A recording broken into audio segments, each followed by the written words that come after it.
Pour cet édito live, je souhaite aborder la question d'une autre guerre, la cyberguerre, celle que l'on ne voit pas, dont on parle peu, mais qui menace notre économie, nos entreprises, nos sites les plus sensibles et nos nations. Je viens de lire un rapport qui fait froid dans le dos et qui appelle à une mobilisation internationale de toutes les forces de sécurité, privées ou publiques. Les cyberattaques se multiplient, elles vont se multiplier. Elles sont listées, répertoriées dans l'excellent rapport de la société américaine Mandiant, qui est spécialisée en cybersécurité et qui est une filiale du géant Google.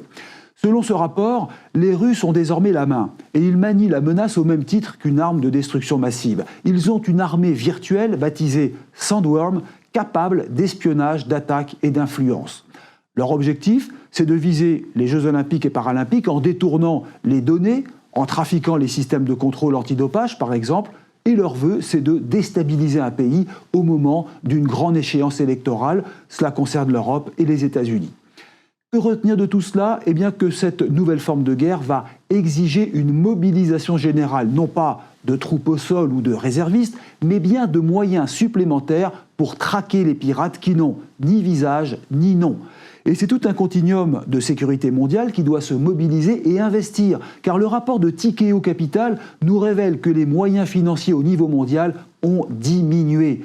Cela est d'autant plus urgent de changer de cap que les actes de piraterie, eux, se multiplient.